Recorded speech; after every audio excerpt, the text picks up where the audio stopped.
Nesta semana, em Minas, um livro aberto, vamos conhecer o camaleão Jorge Fernando dos Santos, autor de romances, livros infantos-juvenis, roteirista de TV, dramaturgo, compositor e crítico de literatura e teatro do jornal Estado de Minas. De maneira tão serena que até Deus pensou que fosse... Primeiro tinha um fogo que não deixavam apagar. Comiam tudo. De luz, uma voz que aprendeu a ninar aos longes da senzala. E nunca se esqueceu.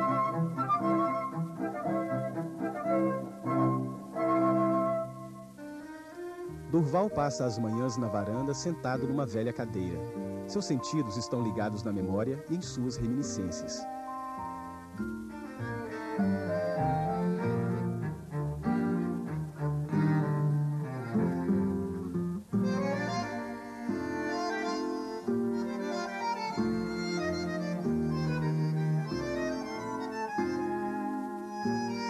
Eu nasci em Belo Horizonte, Minas Gerais, na rua Conselheiro Mata, 63, no bairro Santo André, em 23 de abril de 56.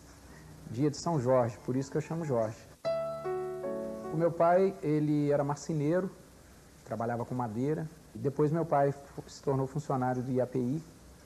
Ele e o pai dele militavam no PTB, eram getulistas, apoiaram a candidatura do Jango. E quando a gente era pequeno, com aquela coisa política e tal, a barra era um pouquinho pesada, né? Meu pai acabou largando a política porque ele preferiu criar a família do que pegar em armas, né?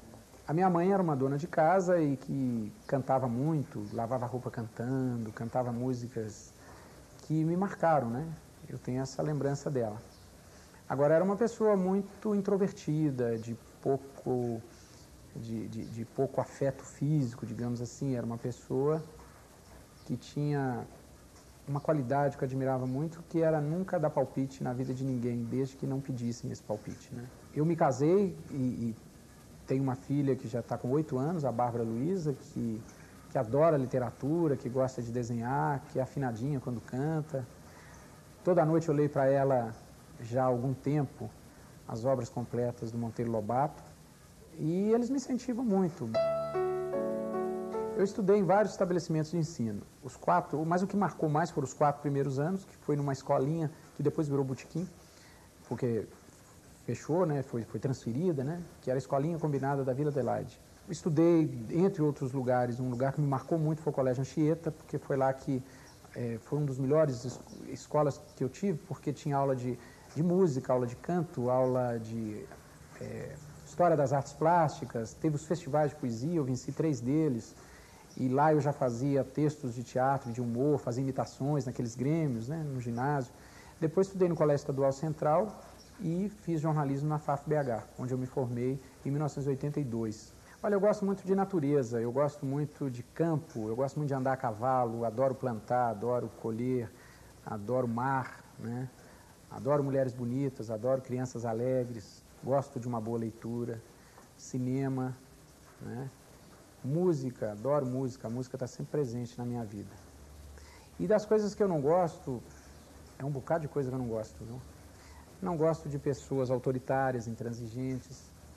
Acho a vaidade humana, é um tempero que todos nós temos, a vaidade, mas é uma armadilha, a vaidade está sempre passando o pé na frente da gente, né? É uma coisa muito perigosa. Eu já pensei em mudar de Belo Horizonte, claro, eu acho que todo mundo foi tentado com isso. Mas, ao contrário da maioria das pessoas, eu nunca pensei em ir para uma cidade maior. As cidades grandes me assustam muito, e Belo Horizonte já é uma cidade grande. Eu sempre pensei em morar num sítio, me mudar para um sítio, com toda a tecnologia, porque eu gosto de roça com conforto, né? Ou então morar numa praia. Claro que como escritor, como jornalista, a gente às vezes é tentado, sonha aquela coisa de conquistar uma cidade maior, né? Ir para Nova York, ir para São Paulo. Eu adoraria, por exemplo, escrever roteiro para televisão. Mas eu queria escrever pela internet, na minha casa, de preferência como o Benedito Rui Barbosa, morando numa fazenda. Apesar dos aguapés, ainda é uma bela paisagem. Referia-se às plantas aquáticas que, pouco a pouco, encobriam a lagoa.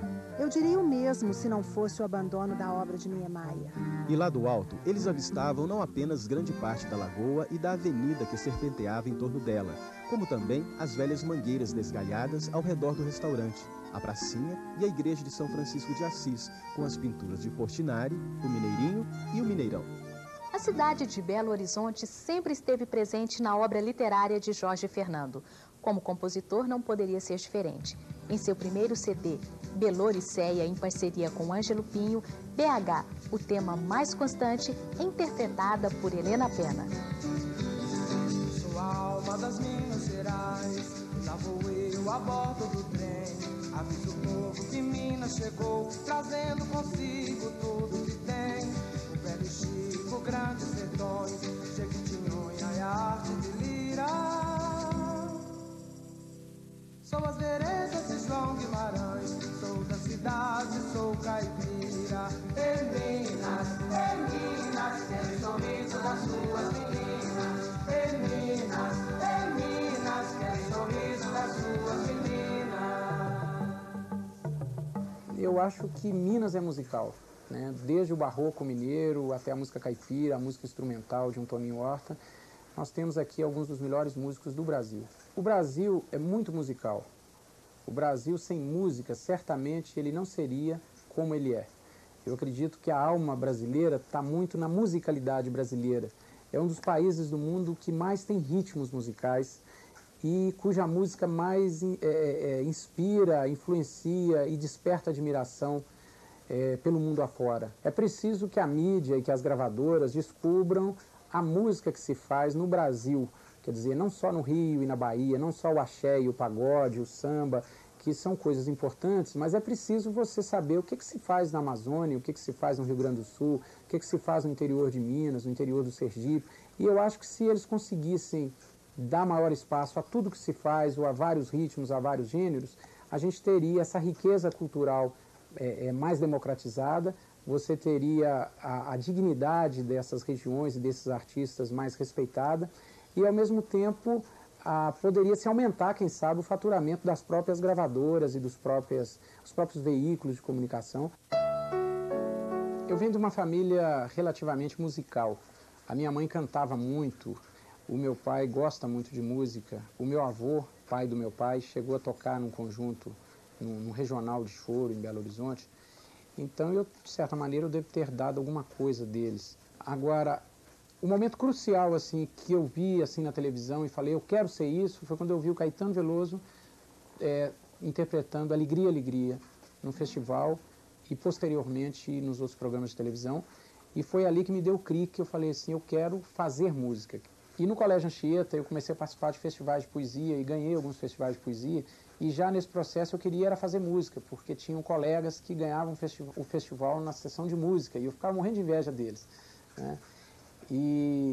Mas a primeira música mesmo, que eu considero assim, a primeira música minha, que eu acho que eu gosto e que tem que ser gravada, ainda não foi, é um choro que chama Renascendo, que eu fiz com o maestro Edson de Lima Fernandes. Eu tinha uns 19 anos, mais ou menos. A música que eu faço, os gêneros que eu faço, estão muito ligados à música popular brasileira. Os temas, geralmente, se relacionam ao amor, quer dizer que isso é inevitável. Fiz, na época da ditadura, algumas músicas que podem ser consideradas de protesto, cantei em festivais e tal. Músicas que se relacionam com a própria cultura brasileira, com a mulher brasileira, com o tempero brasileiro. Belo Horizonte está sempre presente na minha obra musical, como também está na minha literatura e no meu teatro, porque é a cidade onde eu nasci, onde eu vivo, a cidade que eu amo e odeio na mesma intensidade. E eu estive contando outro dia, eu já tenho no meu currículo, assim, pronto na minha pasta, mais de 50 músicas e mais de 10 parceiros. Às vezes as pessoas perguntam sobre inspiração, né? No jornalismo a gente aprende que a inspiração existe, mas não é o que importa. O que importa é a disposição de trabalhar. Porque você não pode estar inspirado, esperar a inspiração para entrevistar ou para escrever um artigo, ou uma crítica, ou um texto jornalístico qualquer. Você trabalha. Claro que se você estiver num dia de melhor humor, de maior inspiração, achando que tudo é bom, você vai criar com mais facilidade, mas de qualquer maneira você tem que criar. Eu cantei em festivais de música e eu acho que os festivais foram muito importantes para mim e acho até legal que as pessoas participem dos festivais, né? Bom, Jorge Fernando é um grande compositor mineiro. Eu o conheci em 85. Depois de um certo tempo, eu resolvi já cantar algumas músicas dele e que esse caminho de estar conhecendo a obra do Jorge Fernando finalizou num disco que a gente fez juntos. Olha, o disco Beloriceia, a ideia dele veio da dupla de parceiros, que é o Jorge Fernando dos Santos e o Ângelo Pinho. O disco, eles já tinham várias composições que falavam sobre a cidade de Belo Horizonte. A primeira composição da dupla, nesse sentido, foi em 82, quando eles compuseram Bela Odisseia.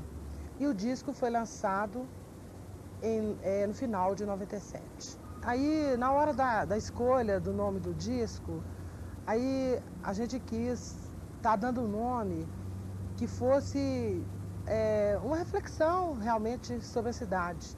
Quando da publicação de Pauliceia Desvairada, e nesse tempo também Caetano Veloso compôs Sampa para São Paulo. Aí o Jorge Fernando teve toda a inspiração para escrever a letra de Bela Odisseia, que falava da nossa cidade. Olha, Bela Odisseia é composto de 14 músicas e são vários os temas, né? Tem o urbano, fala do campo, fala do amor, fala de uma própria reflexão sobre a cidade, sobre a formação, o nascimento da cidade, fala sobre os vários pontos interessantes da cidade, como a Serra do Curral, como a Rua da Bahia, como o Pirulito da Praça 7. Tem outras músicas também, como África Mulher, que é uma música, basicamente, que ela fala da nossa herança, a herança africana, que o Jorge Fernando compôs para mim.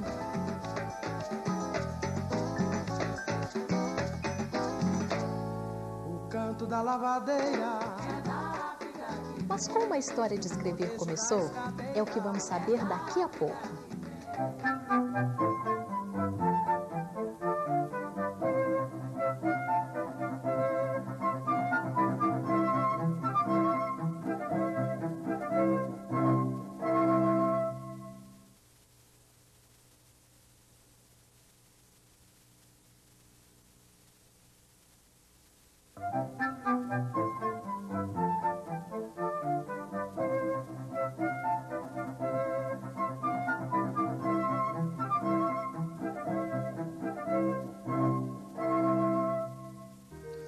O Bem-te-vi canta novamente, voando para um galho da mangueira. Durval dá uma tragada e deixa a fumaça exalar lentamente pelas ventas. O olhar continua perdido em reminiscências e, em sua memória, a história prossegue. Desde cedo, Jorge Fernando percebeu que tinha jeito para as letras. Ainda no ginásio, ganhou o primeiro lugar em um festival promovido pelo Colégio Anchieta, onde estudou com a poesia ano 2000. Daí para frente, não parou de escrever. Considerou essa tarefa como sua profissão de fé. Tudo é paz, tudo é gentil. Aqui não existem guerras, nem lutas pelas terras. As nações são iguais, não são como animais. Porque no passado houve guerras, porque no passado houve lutas, qual a causa de tanta revolta, qual o porquê de tantas disputas? O homem era um simples ser, o homem era ruim e brutal. Se era um ser humano, pelo menos era anormal. Eu digo o seguinte, a literatura, eu descobri ela posteriormente à descoberta da própria música. Quer dizer, eu descobri o prazer da literatura, tanto de escrever quanto de ler, já um pouco, digamos assim, do científico, né? do segundo grau para cá, né? Eu lia muita história em quadrinho, lia coisas desde pequeno, aprendi a ler muito cedo. A minha mãe me ensinou a ler muito cedo. Um livro que marcou muito a minha adolescência, assim, foi Os Meninos da Rua Paulo, do Ferenc Monar. Tanto que depois eu escrevi O Rei da Rua, que é um pouco pastiche dele. Só que o Ferenc Monar, a briga de turma se dá em volta de dois exércitos que se formam. E no Rei da Rua a gente forma 2 times de futebol, né? Depois fui descobrindo e fui lendo e li quase toda a obra do Hemingway, que me influenciou muito, é um autor que eu gosto muito. Albert Camus, um autor que eu adoro, né?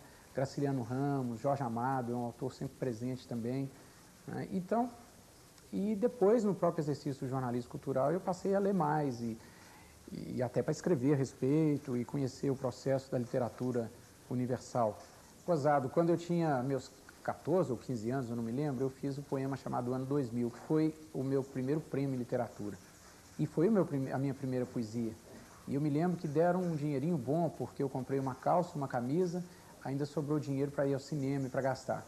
No ano posterior eu ganhei de novo o mesmo prêmio com uma outra poesia e peguei o dinheiro e comprei letras de câmbio. Eu lembro que meu pai foi comigo no banco, compramos letras de câmbio.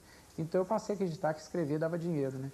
E comecei a escrever e tal, e acabei virando jornalista, escritor, para só muito tempo depois descobrir que literatura não dá dinheiro no Brasil, né? Eu comecei no estado de Minas, em 83, fazendo uma coluna de teatro, saía às quartas e sábados, substituindo uma pessoa que havia saído, e lá eu fazia críticas de teatro, entrevistava atores e diretores, autores e tal.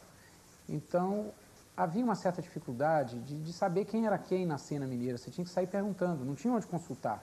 Então, às vezes, eu ia entrevistar o Elvésio Guimarães, eu não sabia quem era o Elvésio Guimarães, sabia de ter visto uma peça e tal, e ficava chato você ficar perguntando, porque criava um constrangimento. Pô, fulano escreve sobre teatro e não sabe quem é fulano, não sabe quem é Wim Henriques, não sabe quem é Palmeira Barbosa.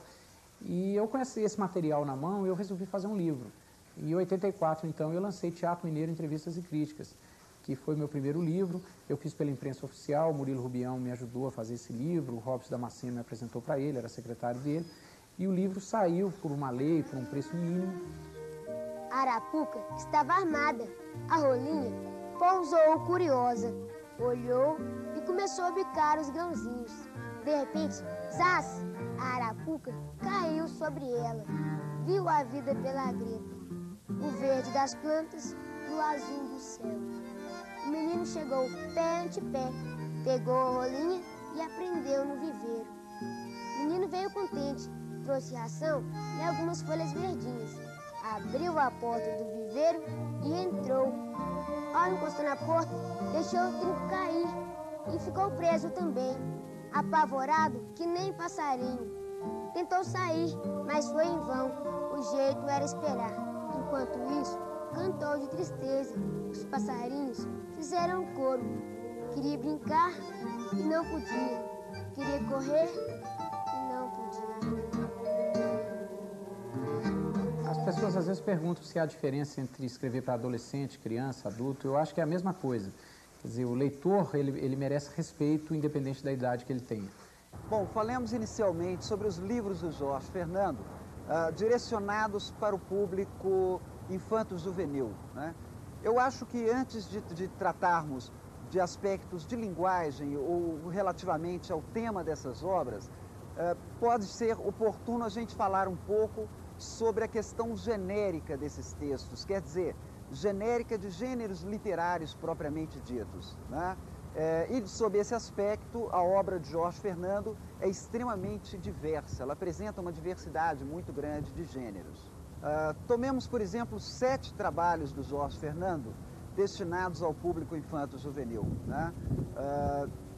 Eles são experimentos entre prosa e verso, pelo menos aqueles que se destinam ao público infantil. E um desses livros, pelo menos, chama mais particularmente a atenção, porque é um texto elaborado sobre imagens, ou seja, é um texto criado a partir da recolha de antigas fotos de família. O Jorge Fernando trabalha com o mesmo imaginário que a grande maioria dos textos que têm sido produzidos, sobretudo na literatura brasileira. Por exemplo, o universo dos bichos, pequenos ou não, como é o caso da rolinha, do galo pedrez, do boi e da sua namorada vaca. Do ponto de vista temático, esses livros encerram as questões da liberdade, no caso da rolinha, da liberdade para crescer, no caso do galo pedrez, e principalmente da coragem que resulta do ato de amar, no caso do boi da cara branca. Bom, para o público juvenil, eu destacaria principalmente essa questão temática da descoberta do amor, ou então o que seria o amor de permeio às mazelas, no universo onde se movem e que afligem os adolescentes contemporâneos, seja o adolescente da vida da cidade, como é o caso, por exemplo, do livro O Rei da Rua, seja o adolescente de um mundo interiorano, como é o caso de A Medalha Cigana. Durval sentiu o coração bater mais depressa e sua mente experimentou uma estranha sensação. Era como se ele já tivesse vivido aquela situação em outros tempos e em outro lugar. Ergueu os olhos e percebeu urubus planando sobre o bosque. Eram cruzes negras no azul do céu e o sol projetava-lhes a sombra sinistra sobre a terra. O livro Palmeira Seca surgiu de um personagem real, Durval, que era avô da minha mulher. A gente estava começando a namorar e eu fui visitar a fazenda onde a família da mãe dela, nasceu e surgiu. E eu conheci o Durval, que era já um senhor de 80 e poucos anos, uma pessoa muito carismática, uma pessoa muito inteligente. E ele me contava algumas histórias e desde o início me pareceu um personagem literário. Então eu pensei em escrever um romance, obviamente uma ficção, mas muito baseada na figura do Durval, na história dele, inclusive pelo fato dele ter perdido um filho que havia se matado nas mesmas condições do personagem do livro. Palmeira Seca é um livro onde eu trabalho muito com os 4 elementos da natureza. O vento, a terra, a água e o fogo estão muito presentes nesse livro. E existe um 5º elemento, que é o tempo, que é o elemento contra o qual o personagem briga o tempo todo, porque ele tenta refazer a memória dele nos últimos momentos de vida. Eu não me arrependo de ter voltado nesse livro do Jorge, porque eu acho que é um livro conciso, um livro direto, um livro muito bem narrado e, antes de tudo, um livro muito forte. Um livro que fala da saga de uma família mineira e que vale a pena ser lido. E lá estava Balbino sob uma árvore, suspenso no espaço entre o céu e a terra, com os olhos esbugalhados e as faces arroxeadas. A pele do pescoço estava franzida pelo laço de couro trançado. Durval conteve o pranto e mandou que Carlito voltasse à fazenda e contasse tudo ao delegado. Só então Durval chorou, e chorou como criança, e lamentou do fundo da alma qual uma árvore lamentaria a perda de um fruto se alma ela tivesse. E ganiu como um cão solitário em noite de lua cheia, como o vento na palmeira seca em noite de tempestade, como um gato selvagem ferido à bala em noite sem luar. Como será para um escritor lidar com a ficção e a realidade? É o que vamos saber no próximo bloco com Jorge Fernando. E também como ele passou do papel para o palco suas histórias. Eu comecei escrevendo para teatro muito em consequência do meu trabalho com a música. Na verdade, em 1980, eu fiz uma música chamada Garimpo, e essa música teve um resultado bom no festival. Ela não foi ganhadora do festival, mas teve uma repercussão interessante em Sete Lagoas. E eu escrevi várias outras músicas sobre esse tema, e isso acabou gerando o musical Garimpo, Lugar ao Sol, que foi a minha primeira peça e que ganhou um prêmio na Fundação Clóvis Salgado de Dramaturgia. A transferência do espetáculo do papel para o palco é sempre uma coisa instigante, porque o fenômeno teatral ele só se realiza depois que ele vai ao palco. Quer dizer, quem escreve para teatro, escreve para o texto ser encenado. O texto só acontece depois de encenado. E muitas vezes as direções nos ensinam muito enquanto autores. Eu reescrevi Chico Viola em função da encenação do Venceslau Coimbra Filho. Gente fina é outra coisa, mas ninguém procurou. Ninguém pode procurar. Escrever com Jorge Fernando é muito divertido. Primeiro que a gente escreveu em clima de família. Eu fui para a casa dele, a gente começou a conversar, eu já tinha de cabeça o que eu queria escrever, só que eu não tenho o dom da escrita, e o Jorge tem e faz isso super bem. Então eu fui para a casa dele, a gente começou a conversar e tal, e numa tarde a gente escreveu todo o espetáculo. Foi muito gostoso porque eu sabia o que eu queria, ele sabia o que eu podia fazer, porque a gente já se conhece há muito tempo, né? Então foi muito gostoso e, se Deus quiser, eu quero repetir essa dose com o Jorge Fernando. Pérolas do Tejo é a história de uma família do interior de Minas Gerais. É a história da minha família.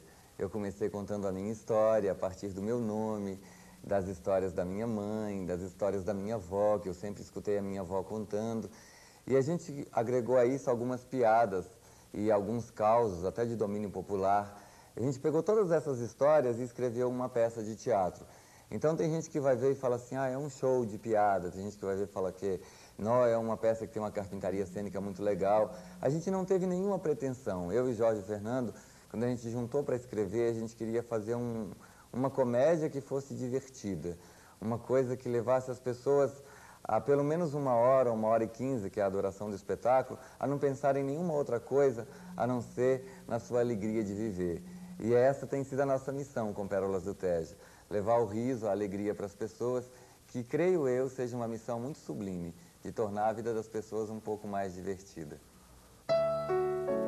O Ricardo Figueiredo, que é um produtor muito atuante, ele havia visto a leitura de um texto meu chamado Álbum Rasgado e queria encenar esse texto. Mas eu considerava aquele texto ainda inacabado. A leitura pública com o Rogério Cardoso, um grande elenco de Minas, com a direção do Luiz Rippert, produção da Soraya Randan, me ensinou muito. Tanto que eu disse para ele, falei assim, não, eu não quero encenar Álbum Rasgado agora, eu tenho que reescrever o texto, mas eu não estou querendo reescrever agora. Por que você não adapta o Palmeira Seca para teatro, que é um livro que eu acho que é muito teatral? E ele topou a ideia, chamou o Sérgio Abrita para os dois fazerem a adaptação. E, obviamente, uma coisa é um livro, outra coisa é a adaptação de um livro, seja para o teatro, para a TV ou para o cinema. Como diz o Jorge Amado, o texto literário é que tem a assinatura do autor.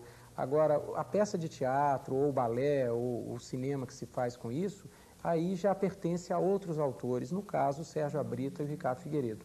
Como espectador, eu gostei da adaptação. Agora, eu acho que foi fiel, na medida em que o personagem Durval, que é o personagem principal, foi mantido psicologicamente íntegro e muito bem compreendido, muito bem interpretado pelo Elvésio Guimarães. Não é?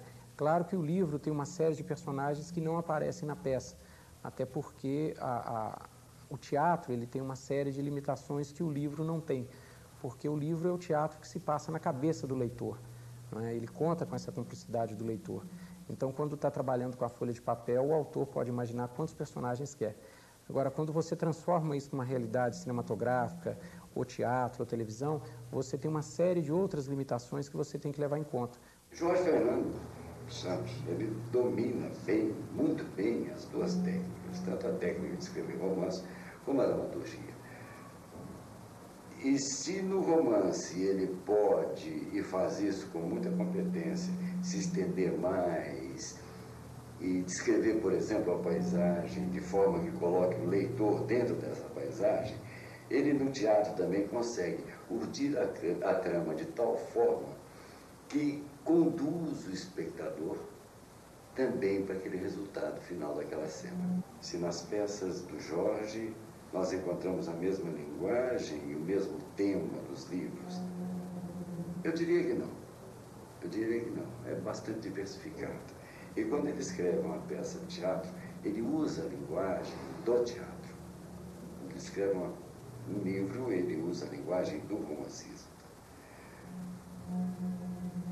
Os temas, também eu não encontro reincidência nos temas, não. Ele diversifica bastante a abordagem dele sobre as diversas questões, sobre os diversos pontos, sobre os diversos temas. É muito amplo, o aspecto é muito amplo.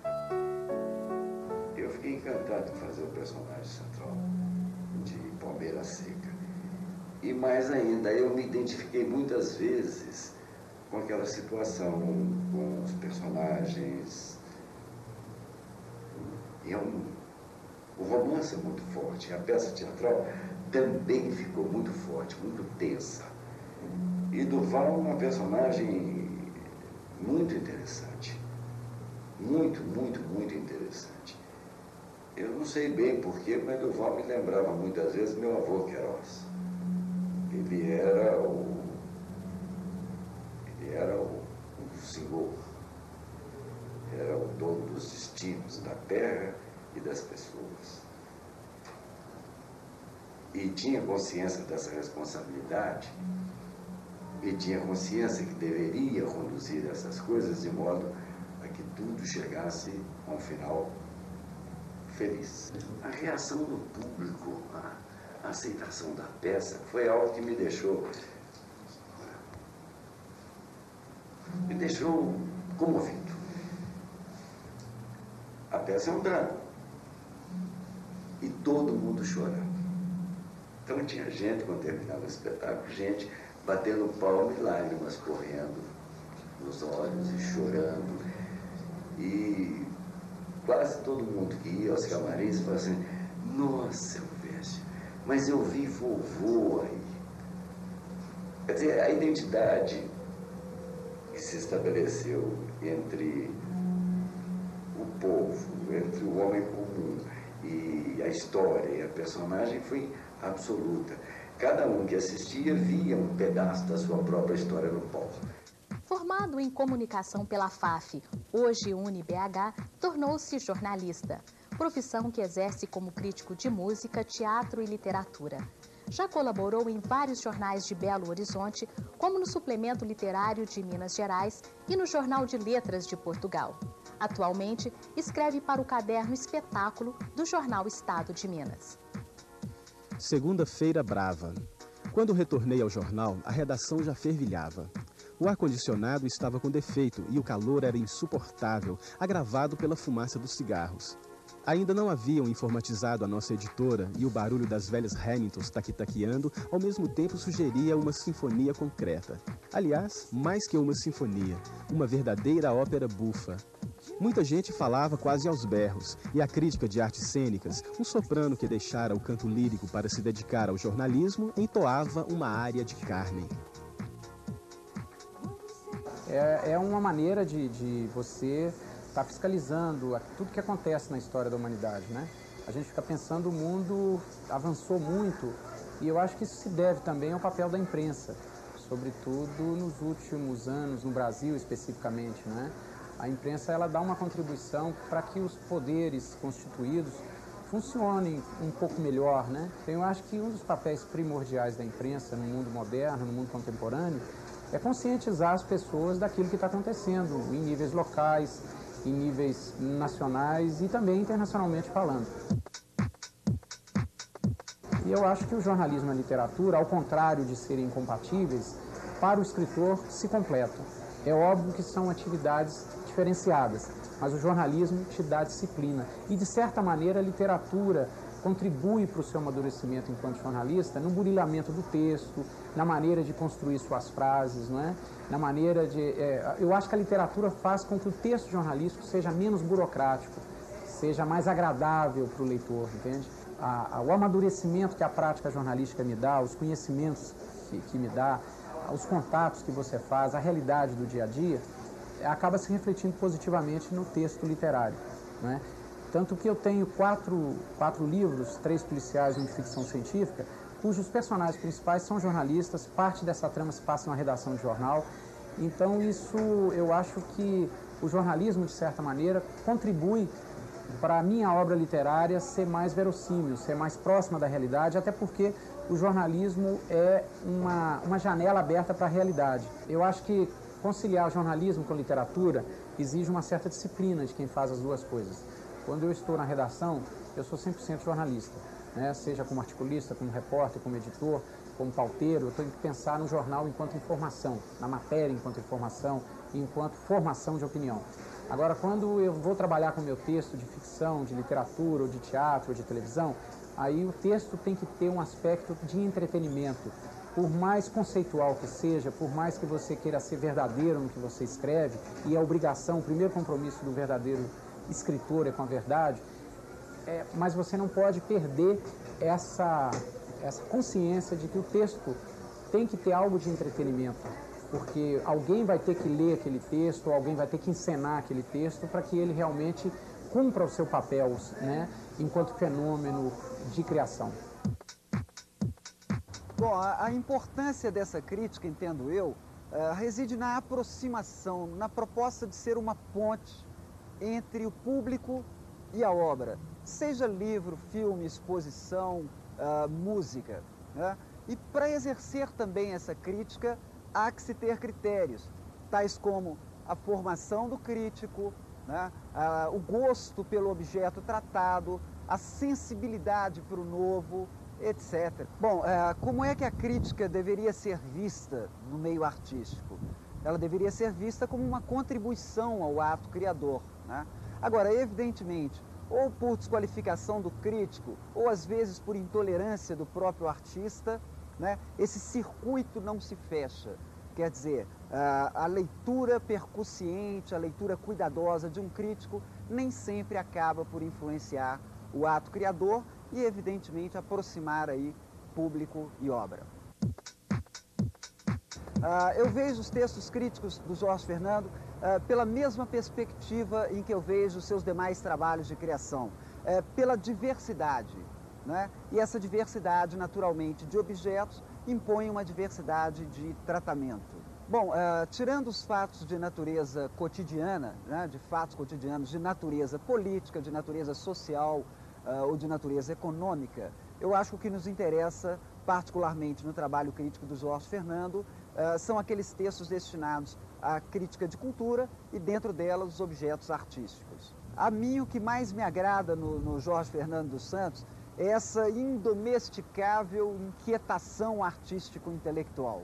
Sobretudo porque isso exige coragem, coragem de criar e coragem de expor, né?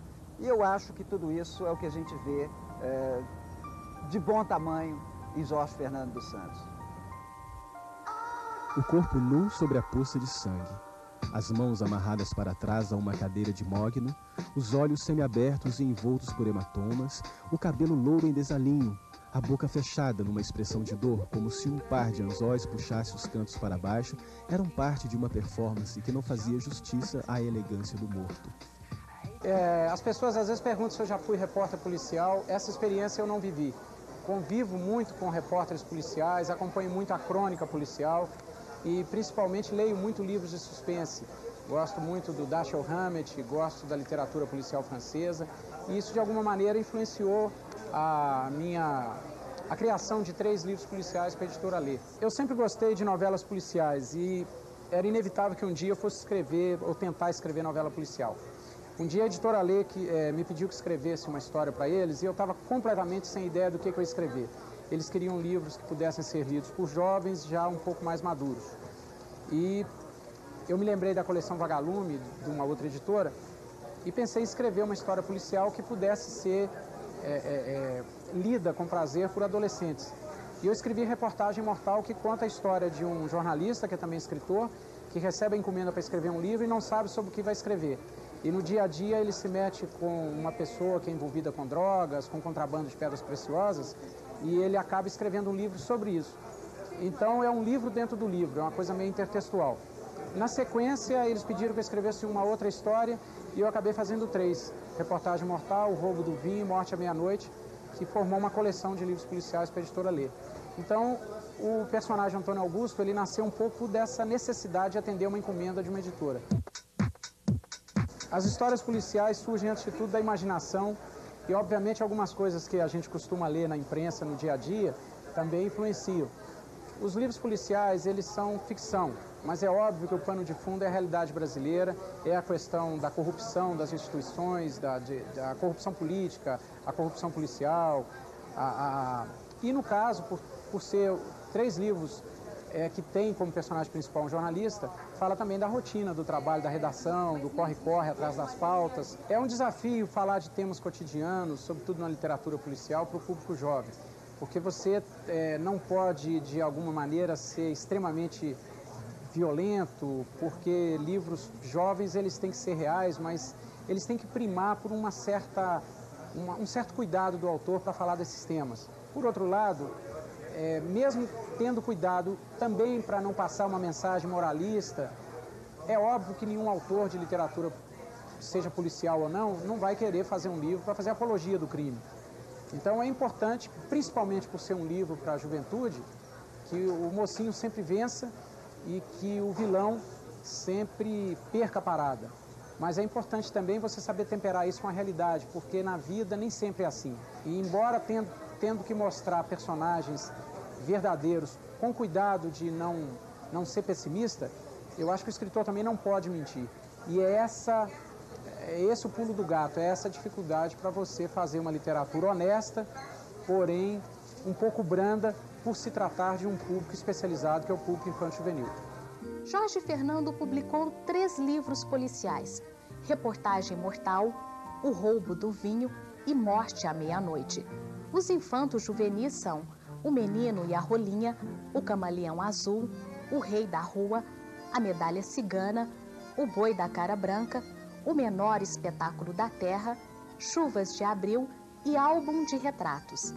Ele também escreveu sobre os extraterrestres no livro E a Terra Parou Novamente, o caso dos ETs de Varginha. Ainda está para lançar o livro Crônicas do Brasil, uma coletânea de artigos e crônicas, o romance Sumidouro das Almas e o seu primeiro livro paradidático, Fábrica de Notícias. Para mim é tudo a mesma coisa no prazer de fazer e nas dificuldades de fazer, né? O jornalismo me dá o sustento, me dá a possibilidade de intervir de alguma maneira no fazer cultural e no dia a dia da própria cidade, na crônica, onde às vezes eu falo da cidade. A literatura me dá a possibilidade da fantasia, a possibilidade de aprofundar mais o espírito humano, porque quando você constrói um personagem, você está indo fundo no ser humano, de alguma maneira. E a música me dá essa coisa onírica, que é viajar para além da própria palavra, da dureza da própria palavra, né? Quem gostou, que volte sempre e traga junto os amigos. Quem detestou, recomende aos piores inimigos.